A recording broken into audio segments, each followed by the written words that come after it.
Welcome back to another episode of Headlines and Heartlines, a Bluebonnet News podcast where I introduce you to the people behind the headlines, the people working, serving, and sometimes quietly solving problems in our community. I am the host, Vanessa Brazier, owner and publisher of Bluebonnet News of Texas. Today, I am joined by two ladies who are helping solve a problem that almost everyone in Liberty County has probably experienced or heard about: stray and feral cats. You might see them behind a restaurant, gathered around a dumpster, living near a business, or wandering through a neighborhood. I'm talking about the cats, not the two ladies I'm about to interview. But when two of these cats become a colony, figuring out how to handle them is not easy. That's where TNR comes in. That is the Rural Trap, Neuter, Return program. And I'm going to let them get into it and explain a little bit more about what Rural Texas TNR is. The community cats are humanely trapped, spayed, or neutered, and they're returned to the area where they were living. And what that does is it interrupts the cycle of reproduction and gradually reduces the population. So my guests today are Samantha Robertson and Shyanne Loftin with the Rural Texas TNR program, which serves Liberty County. I wanted to invite them on because I think many of us see the stray cat problem and we don't exactly know how to handle it, but it's nice to know that there are people trying to do something about it. So Samantha and Shyanne, welcome to Headlines and Heartlines. Thank you. Thank you. Before we get into TNR, can you each take turns and tell me a little bit about yourselves? Samantha, you want to start? Yes, I can start. I'm Samantha Robertson. I am not originally from Liberty, but we moved here in 2018. My primary role in life is I work for a cancer hospital. But in my spare time, I also substitute at my kids' school. I am part of multiple organizations within Liberty and help with my kids' sports. So that's a little bit about me. I mean, in my free time, besides doing cat lady things, I like to go to the gym and go run 5Ks when I'm not doing any of that. So Shyanne, what about you? My name is Shyanne. I'm originally from Magnolia. I moved to Liberty for a very brief amount of time. It was a little less than a year. About 2 years ago, I have been in rescue for about 10 years. I started trapping in Liberty, and I realized that the cat population was booming out there, and there was really no resources for people. So I started by myself, and kind of got going there, and now it's kind of taken off, and it's become a full-time thing for us. I also foster full-time for our parent program, Roses. I have 3 children, and my main job is I work for a builder service company and in the claims department, and my life just revolves around my job, my kids, and 3 dozen cats at a time. So you actually take in these cats in your own house sometimes? Yes, ma'am. We all foster. Some of us foster neonates. Some of us foster medical cases. We pull in as many cats as we possibly can from TNR situations if they're friendly enough.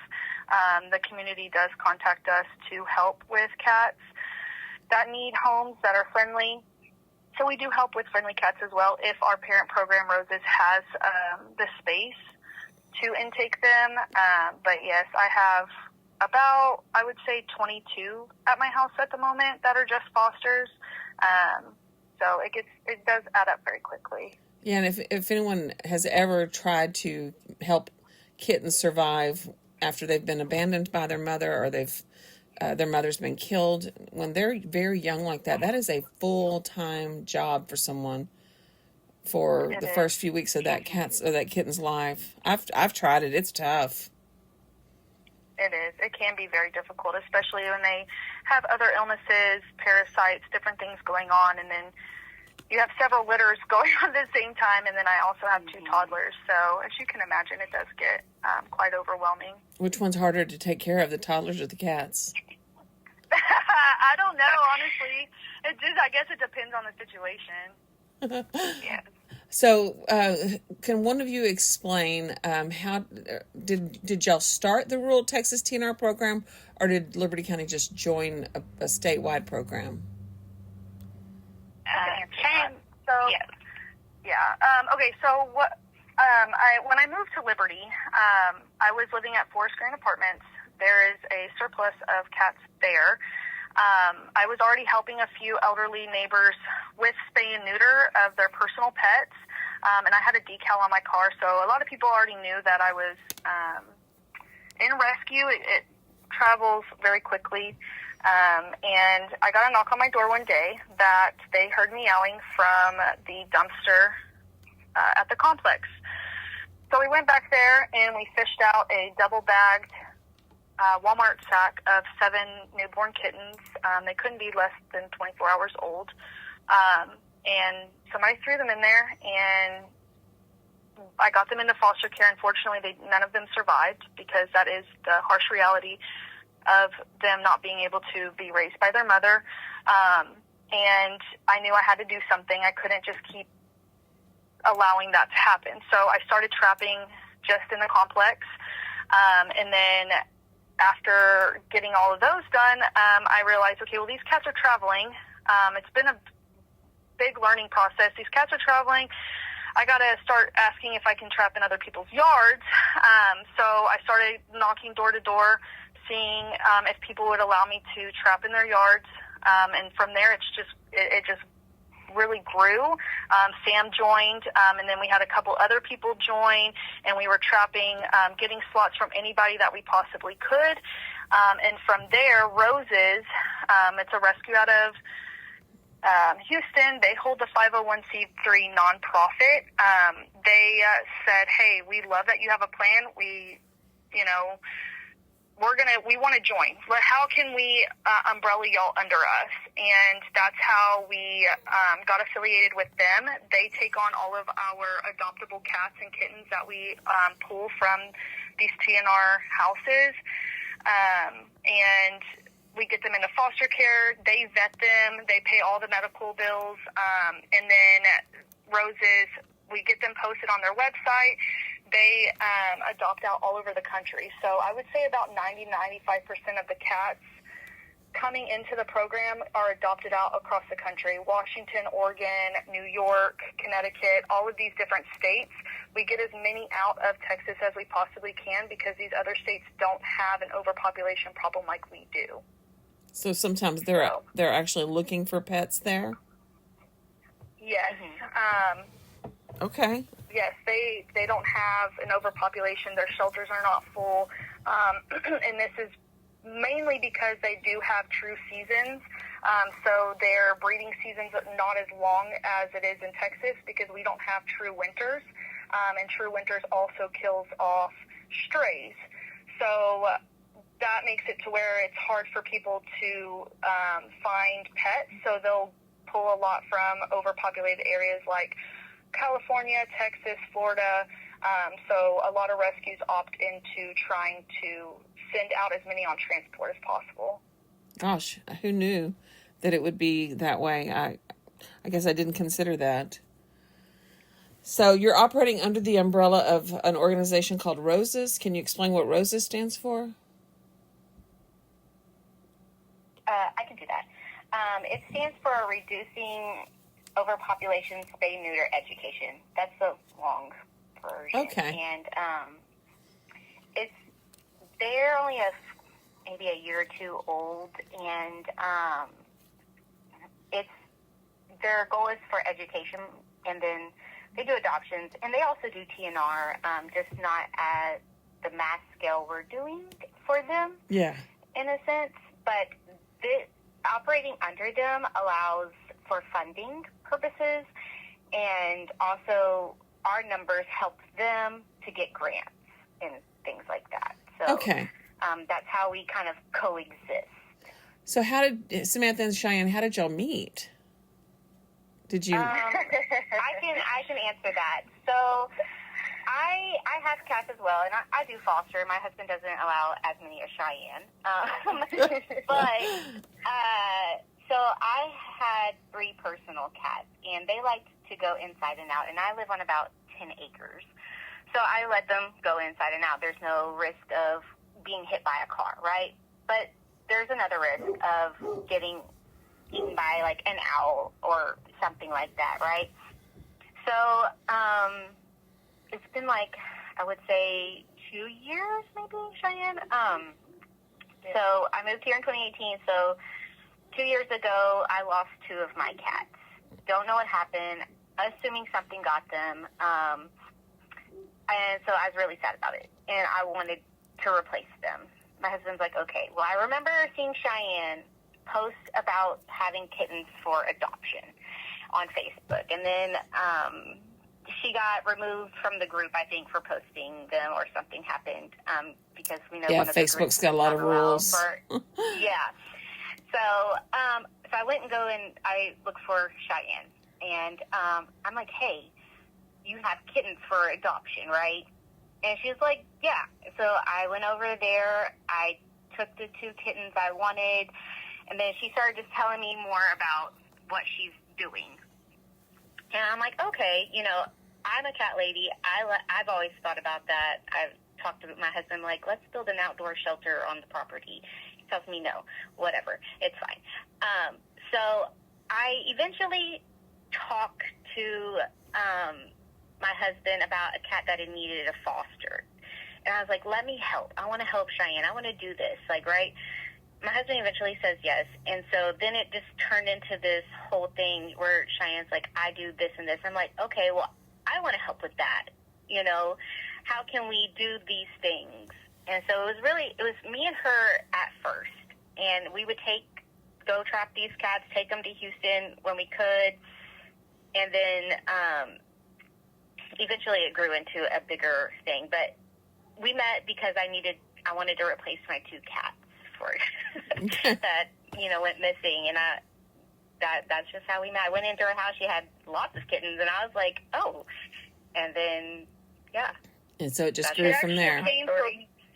She actually came for one, and then she saw another one, was like, oh my gosh, that one's cute too. So she ended up taking 2 home, and she's like, oh my gosh, my husband's going to kill me. And then she, within just a few weeks, she started fostering, and it just blew up from there. She's been a godsend. I can't even thank her enough for the amount of things that she does for this program.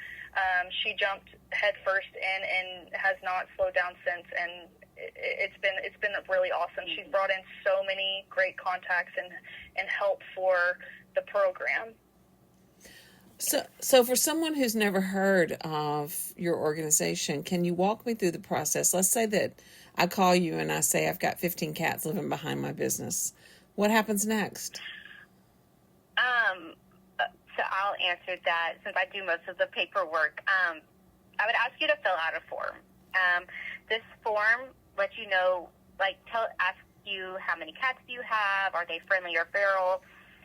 There's, like, some specifications of friendly versus feral in there so you can actually know the difference. Then we have a few other questions in there. You fill out form. And then also that form is a contract for legality purposes. You cannot hold us liable for anything that happens after your cat is fixed.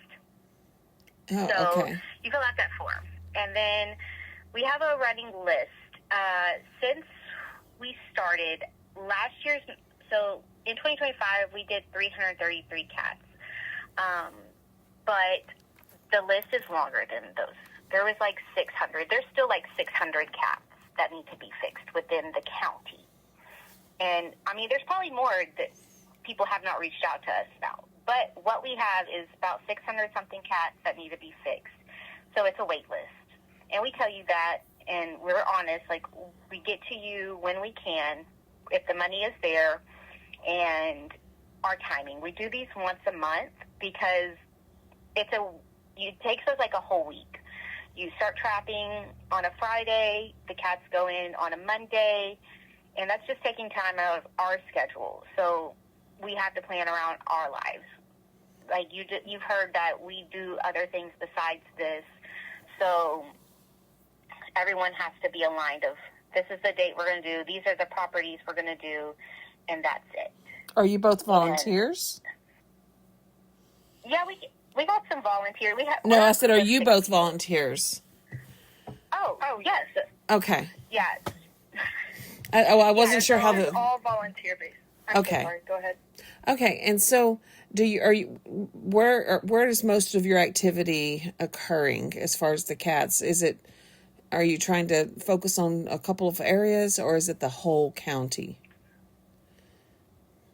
So we allow sign-ups throughout the whole county, but our focus recently has been the City of Liberty, only because we went in front of them and explained what we do, gave them a presentation, and they granted us funds to be able to focus on the City of Liberty. So all the cats that they fund have to come from the City of Liberty. So we did those 4 back-to-back to make a point, get it done, and show that we are reliable, we are here for the community, but we do service the entire county.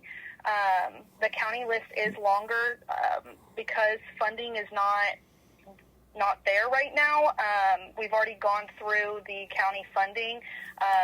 We use as much resources as we can from different organizations and grants to be able to get as many done. But like Sam said, we do all work full-time jobs, all are parents, we all have extracurricular activities, so we're limited on doing 1 event a month. We do have a small team of volunteers, but we're always encouraging as many volunteers as possible. The more people we have, the more cats we can get done at a quicker rate. So where are these spay and neuters, the neutering taking place? Do you have a local vet that you're working with, or okay, Houston? Okay. Yeah. So we, the local vet here in Liberty, he's not able to because our events are 50 plus cats, 50 to 60. That's a lot. And it's a lot, and that's on your feet for at least 6 hours. And then you have to have the space for that. Yeah, because they have to go to recovery for a while, right? Or observation? So they sit, the vet we use has like a garage area that they sit in. So they go back in the traps after the fact to wake up from anesthesia and things, and we monitor them to ensure they're waking up. But you don't have to keep them in a specific spot, like right after. Like they don't go into like a kennel, like, you know, your personal cat probably would go into if you were at the vet. So they go back into the traps, and then we monitor them. But you have to have like a garage basically that can fit at least 50 traps. Okay. And the local vet just does not accommodate that space. Yeah, that's a large scale operation when you're doing 50 on a day. Mm-hmm. All right, that's good to know. Could the other cities participate, and could this be expanded if they were willing to put up some money to help you with more? I mean, like if, you know, I don't know if Cleveland takes part in it or Dayton, but, you know, they're also battling some of the same issues. Yeah, we actually encouraged that. Dayton actually reached out to us, wanting us to come and present to them, to their city council, just like we did. Their DCDC, is that what it's called, Sam? Yes, it's one of the committees that they have. It's not directly the council. Dayton Community Development. Yes, it's their committee that they have. Yeah, it's like their version of an EDC. Mm-hmm. Okay. Yes. So we'll go in front of them just like we did with LCDC, tell them about what we do. We actually already put out sign-ups for Dayton, Sam did, for the city of Dayton, so that we can show the numbers and the need there. That actually takes place in October, so we're really hoping that they will decide to participate in that. And then at some point we'll also go back in front of the City of Liberty to work out a contract for the following year. But yeah, we would love to sit down with Cleveland, any city that is willing to listen, even really the county. I think that this would be very, very beneficial if we can get everybody on board, but it's baby steps, getting the City of Liberty to even acknowledge that there is a cat problem, and work around giving us a funding for it is a huge step in the right direction for the cats and for the people. I mean, this affects people just as much as it does the cats. Are there any environmental or health risks that are posed by an overpopulation of cats? Yes, Shyanne, do you want to go into that? Yeah, I can. So we do talk about this in our presentation. So this can affect people's pets, especially having animals that are not fixed, that are not vaccinated. It can pose a risk to people. This point alone is what is helping us get this funding with the beautifying the community. It helps lessen the population seeing cats dead on the side of the road or dying, and it can pose a threat, especially in the areas where you have dumpsters and different things like that. You have service workers coming in and out, and these animals are not vaccinated. They're carrying parasites, different things like that. So getting them fixed is the best course for them, because FIV and FELV can spread, and then now you have a whole cat colony that is sick because it's an autoimmune disorder, right? So they can't recover from basic illnesses, and they're not vaccinated for these basic illnesses. So it can become a revolving door, and getting them in, when we do vet them, we make sure that they get anything that they need. So if they come in and we mark the traps. It's sneezing, it needs convenia. This one has abscesses, it needs to be cleaned up, given antibiotics. We drain the wounds. We've had to remove teeth. We've removed eyeballs. We've removed limbs. We've treated lice, mange, anything that they need, we make sure it gets done. They get flea preventative, they get their vaccines, rabies, FERCP, and they're getting fixed. So if you see an ear-tipped cat in the community, it's one that we've already fixed it. It's already thriving. Majority of these cats, I would say 95%, have feeders that care about them. They just don't have the means to fix maybe one or two, but when you're talking about 15 plus, that adds up. You're looking at $100 for basic vetting all the way in Houston for one cat. If you go to a regular clinic, it's $300 to $500 for just one. So the average person cannot vet a large colony. So that's where we step in. They're cared about, they're loved, they're looked after, they're fed, but they just need a little help getting them fixed. And so it really has been a game changer for the city of Liberty. Now, earlier you used an acronym of FLV. You mean feline leukemia, right? Yes. Okay, yes. and that can kill cats. Feline leukemia. Correct. It is suffering. FIV is AIDS in cats as well.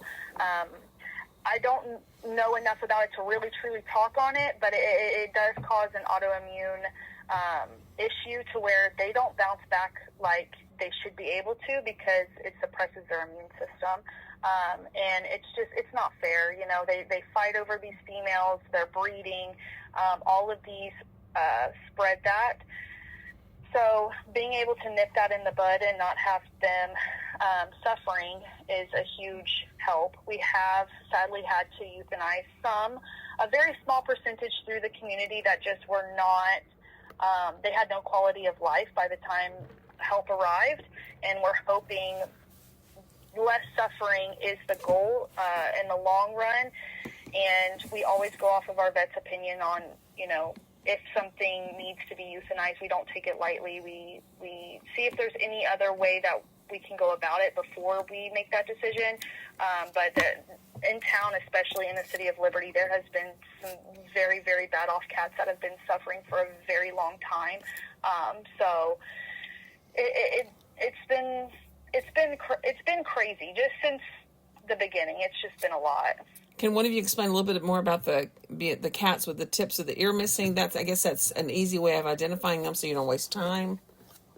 Correct. So we obviously can't flip a feral cat over and see if we can find a tattoo, right? So they do take the top corner of the left ear. It's a straight across.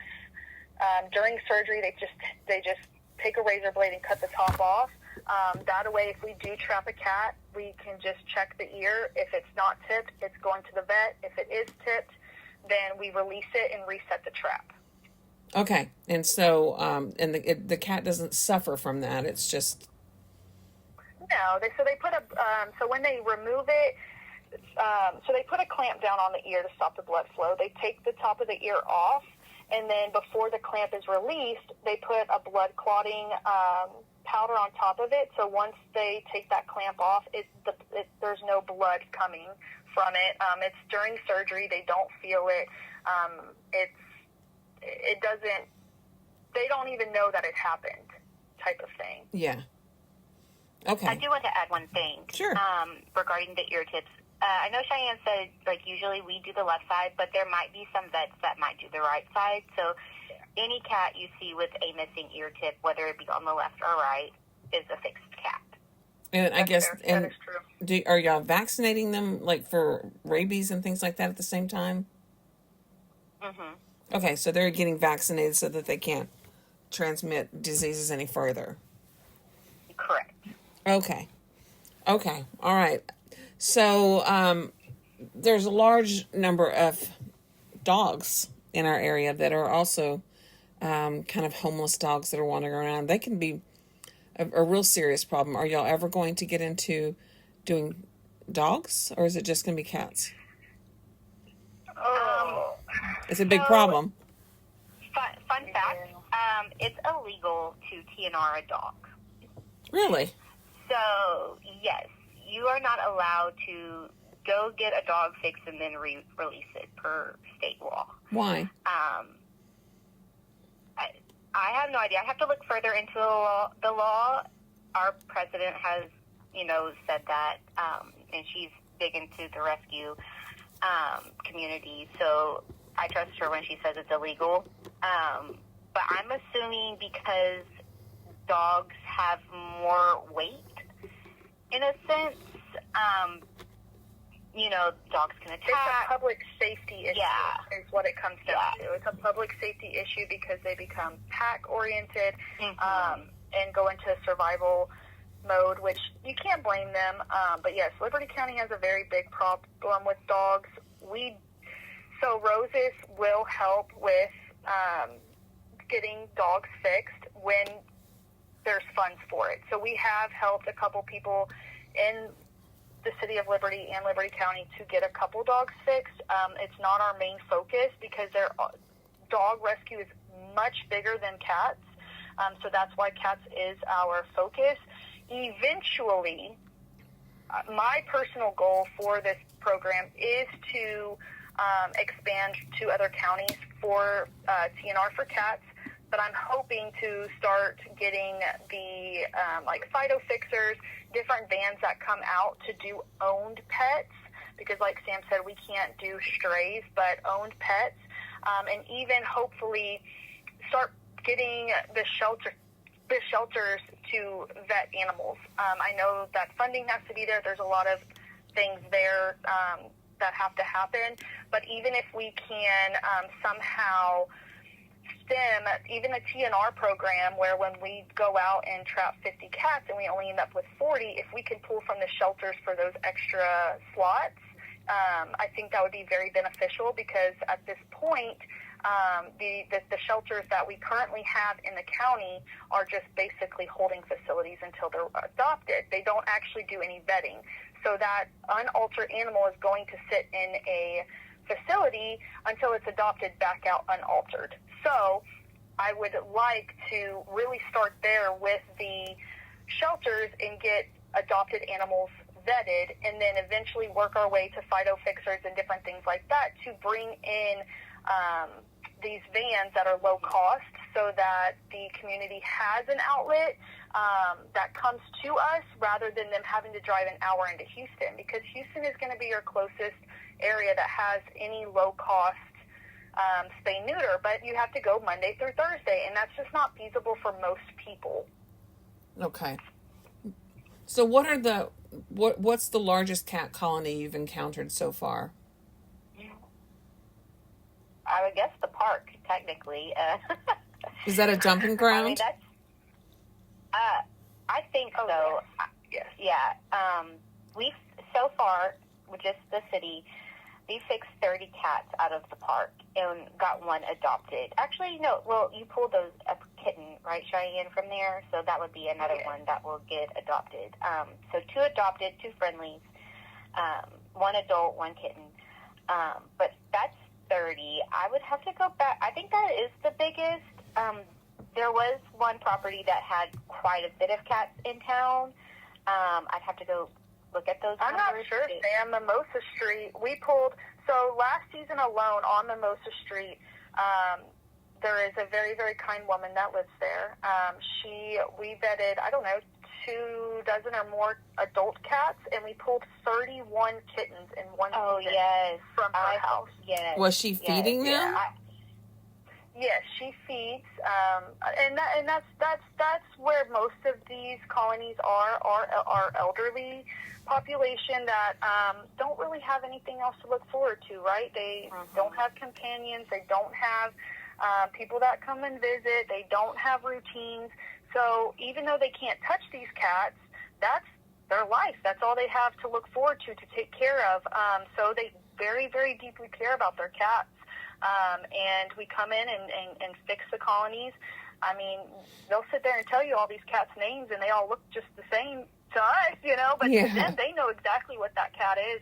And as soon as there's any problems, they give me and Sam a call and say, hey, this cat is not quite acting right. And, if we have the time and resources, we'll go back out and trap if we're able to. And, a lot of it's education, and a lot of it's just talking to people and saying, hey, this cat looks okay, giving them different perspectives and different things like that, and just helping wherever we can. Okay. Well, how quickly can a situation involving just a few unaltered cats evolve into something very serious? I don't have the exact... Yeah, I don't have the exact statistic. We have it on our Facebook page that has like a diagram, but Shyanne, how many cats give birth in a year? Like, how many litters can they? So all of these colonies start with one unaltered cat. Cats can start reproducing at the age of 4 months, and cats are only pregnant for 2 months. So as you can imagine, it happens very quickly. If your average litter is 4 to 6 kittens, you have a mama cat and 4 to 6 kittens. That mama cat can get pregnant as soon as she drops that litter. And then now you've got kittens after just 4 months now reproducing. And so, within just a year, your one cat got you, maybe 20? If they all survive, and then it just takes off from there, and people don't know what to do, right? Yeah. And then you also have colonies where they travel, so you might think a cat disappeared, and really it's just it's 3 doors down getting fed over there, and now this feeder, goes on vacation, so now their cat is back. So they do travel. They're very resourceful. They're going to go wherever they need to get food. And are they causing any problems for the native birds? Oh, that's a topic that it's hard to get into. Some experts say yes, some experts say no. I could see how it could, but yeah, that's a sticky conversation there. Okay, all right. So dumping cats, that's probably contributing greatly to this problem. People that are dumping cats. Yes. Okay. I think a lot of that is they go and get these free kittens from people because their cat had kittens, and then they have to figure out what to do with these kittens, so they give away free kittens because, that's the easiest to get rid of free.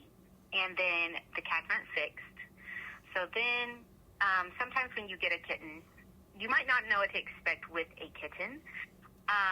Kittens are high energy. Like when we adopt out kittens, if you don't have another pet at home, we require, if the cat's less than 6 months old, we require you to get 2 kittens. Okay.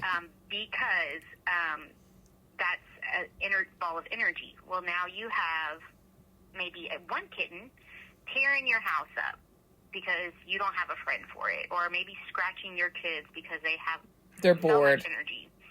They're bored. And you're like, I have to get rid of this cat now. And you can't get rid of it. Someone doesn't want it, so you might just well, I see all these cats hanging around at the park. It'll be okay there, and go and take it. So people may be listening and wonder, well, why return the cat? Why not simply remove all the cats from an area? What's the reasoning behind that? The reasoning is because when you take out cats, more cats will come. How so? They know the scent of the area that there maybe if cats been there. This person might continue to feed. As long as there's a food source, they're going to show up, and that's why we don't remove cats. Also, we have nowhere for the cats to go. Okay. But it also prevents new cats from coming. Typically, your cats that have been there for a long period of time will dominate that area and keep newer cats from entering. So it's like a funnel system. Now, if you remove, they're going to vacuum back in. Like, that's just the system. You have to keep them there to prevent newer ones coming. Now, if people are dumping them, obviously you can't stop that. Now, the cat might run away if someone dumped it into another area, but typically it helps prevent this vacuum effect of, well, you removed all of them, but now more are going to come. Maybe we need to neuter the human beings who keep creating cat colonies. That's a whole other story. So what's the hardest part of this work emotionally? The people. Yes. People make rescue so hard. I mean, dealing with all the different people that we come into contact with, if we only had to deal with the cats, that's easy. Really? You know? Yes. People there's just a lot of different people out there. They have different beliefs. They have different schedules. They have, all these different things. And when you have to talk to a crazy amount of people in one day, it does become extremely exhausting and overwhelming. They all want things done differently. They all believe in this. You know what I mean? It does become, strenuous. And the other part I would say is when I don't even know. I really just would say the people.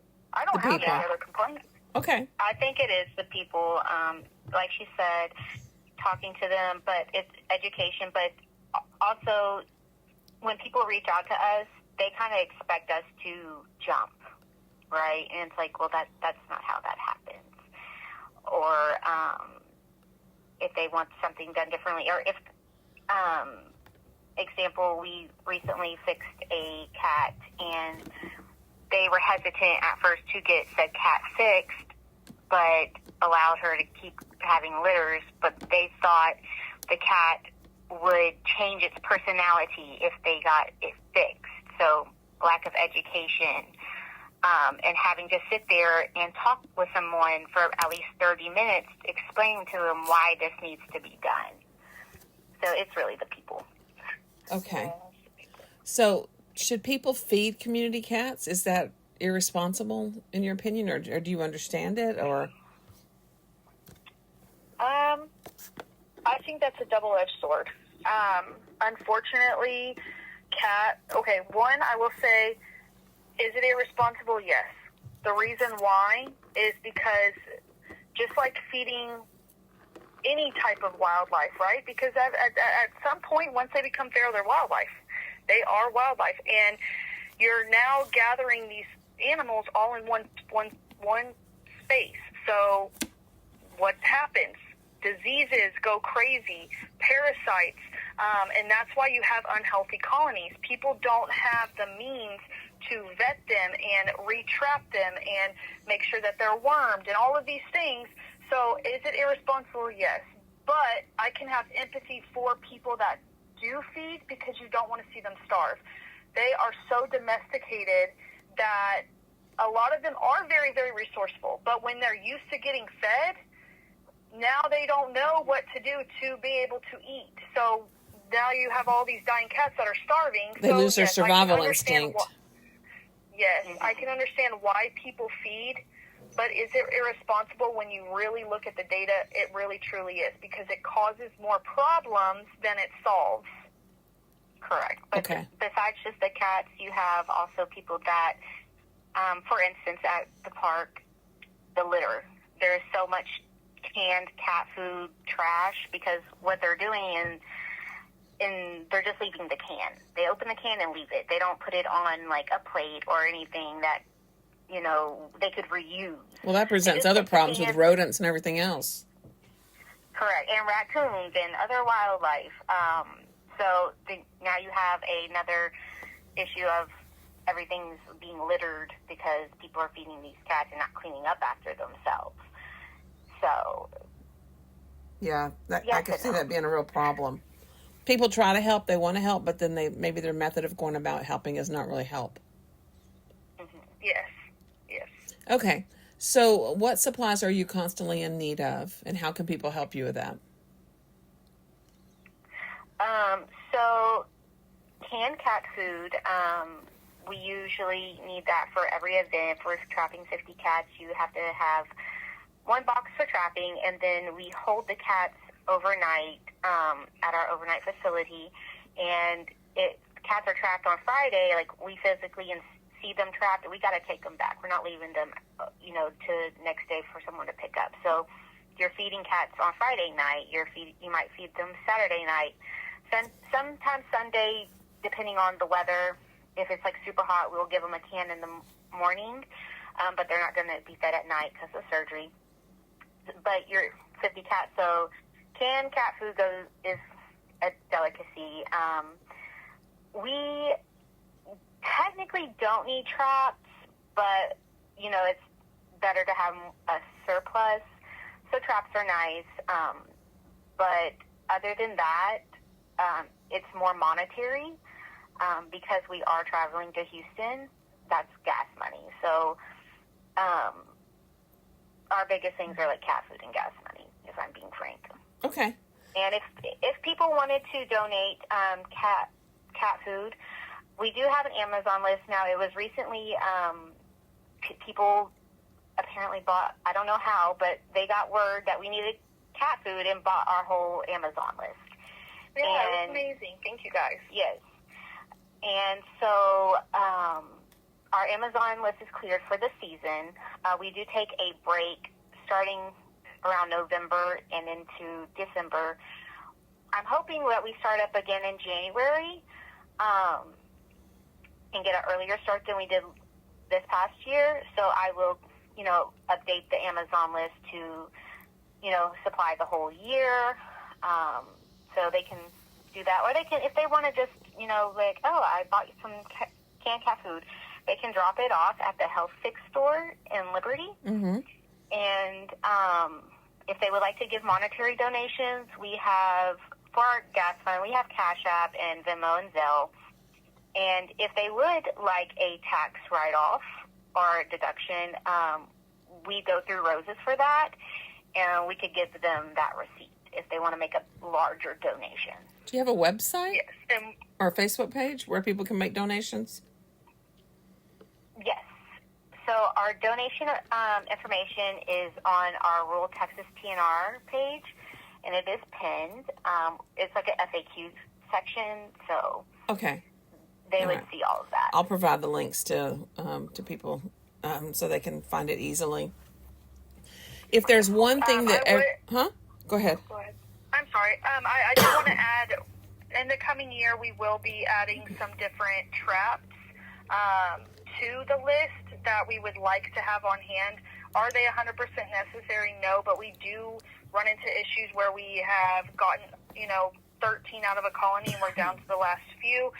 So we want to be able to invest in different trapping, what is the word, Sam? Techniques. Yes. So we will be adding different types of traps so that we have them on hand so that we can clear properties faster. Okay. So just be on the lookout for those. So if someone says, I can't volunteer, but I'd like to pay to have 5 cats fixed, that's the way to do it, just to go make a donation. I don't want to say yes or no to that, simply because they can't, paying us like directly for the surgery is not how it normally works. Like, they can fill out the form and get on the list, and they can make a donation, but they might still have a wait time. Okay. That's the only, I don't want to be like, yeah, if you pay us, we'll go and do it. No, I get it. No, but like you said, your operations have kind of come to an end for this year, but you'll be starting up again in January, right? We have one more event in September currently, and that's for the county. We have some county addresses that we will be trapping for. Okay. There might be a October event. I can't promise that yet. Some different things have to be discussed and everything. Okay. But normally we end November.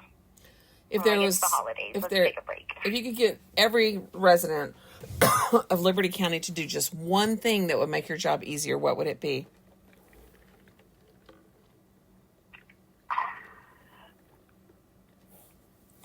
Patience and understanding. I mean, I'm a single mom of 3 kids. 2 of them are in diapers. I actually live in Magnolia, so I drive an hour and a half one way just to be able to come and help a community that I do not live in and I'm not a part of.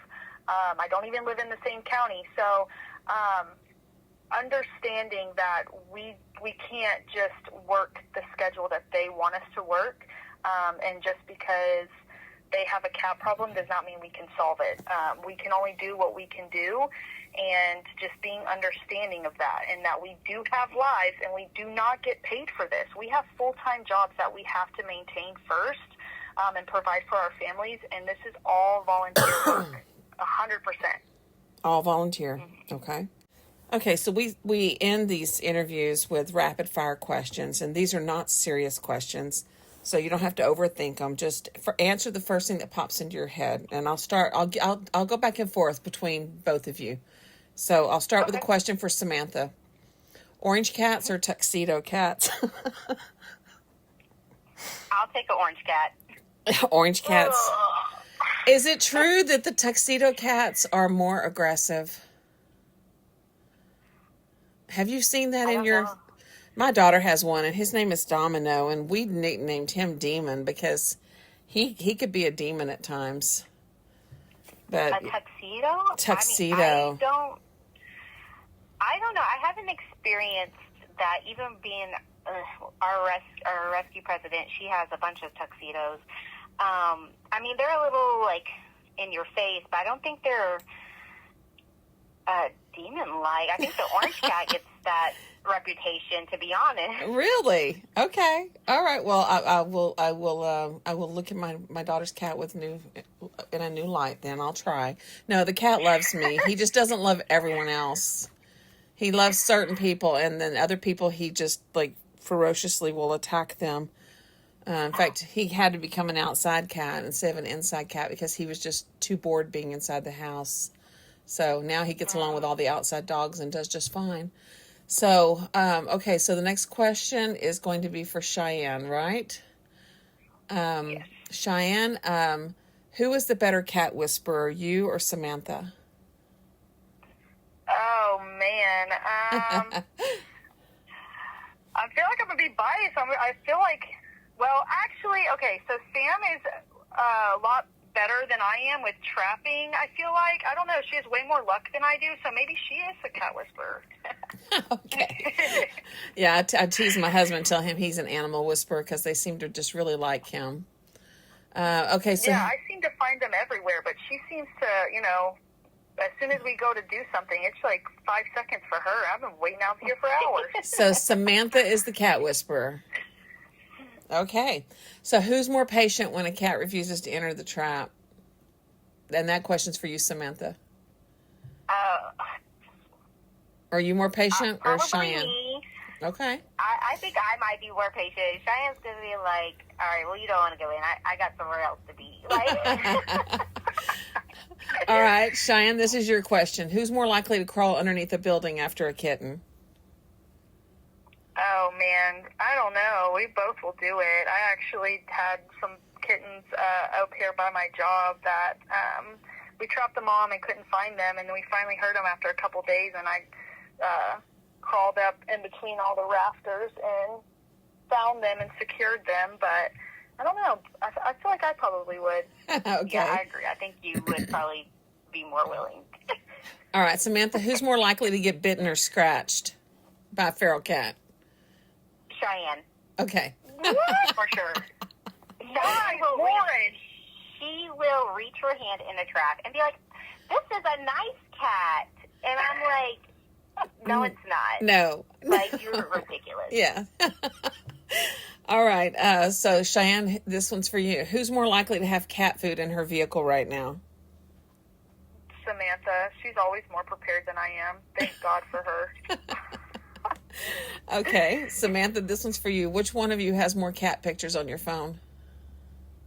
Probably Cheyenne. She has a lot more cats than I do. Okay. Shyanne, what's the strangest place you've ever trapped a cat? I don't know. I don't know. Sam, help me. What is the strangest place? I don't know if it depends on what you define as strange. I think that's the key word, is what would be considered strange. I've had to trap some in my own house. I get loose. Okay, in your own house? Okay. Yes. All right. All right, now I'm going to ask both of you this one. I'll start with Samantha. What's the funniest nickname you've ever given a cat? Turbo. Turbo? Oh, yeah. I remember him. And Cheyenne, what about you? Probably Kittler. I'm sure there were really good reasons behind both of those nicknames. Yes. Those are great, Kittler and Turbo. So Turbo must have been fast. So he actually didn't have use of his back leg. Oh. And me and Cheyenne have some dark sense of humor. Yeah. And so we agreed on Turbo just because he wasn't moving. What about Kittler? He just, I don't know, if you just looked at him and saw him, he gives you he just looks. Did he have a mustache? I'm not really sure why. Yes, he has like a spot where it looks like a little mustache. That's funny. Yes, and he was not very friendly when I had to snag him out of somebody. I chased that kitten around for about 15 minutes through this little old lady's garden in town, so he got that nickname from that. That's fun. Well, I hope y'all have enjoyed this. I'd want to say thank you for joining me, and thank you, most importantly, for the work you're doing in Liberty County. One of the things that I love about doing the Headlines and Heartlines podcast is that I get a chance to introduce my audience to people like you, and it seems like y'all have been ready to roll up your sleeves and get some work done, and I appreciate that. So for those of, I hope you've enjoyed the interview as well. For those of you listening, if you've ever wondered what you could possibly do about the stray and community cats in your neighborhood, I hope this conversation has given you a better understanding of the important work of Rural Texas TNR. Maybe you can become part of the solution instead of the problem. So I'm going to provide you all with the information on how you can contact and support Rural Texas TNR when I write the article that accompanies this episode. I'm Vanessa Brazier with Bluebonnet News, and this has been another episode of Headlines and Heartlines. Until next time.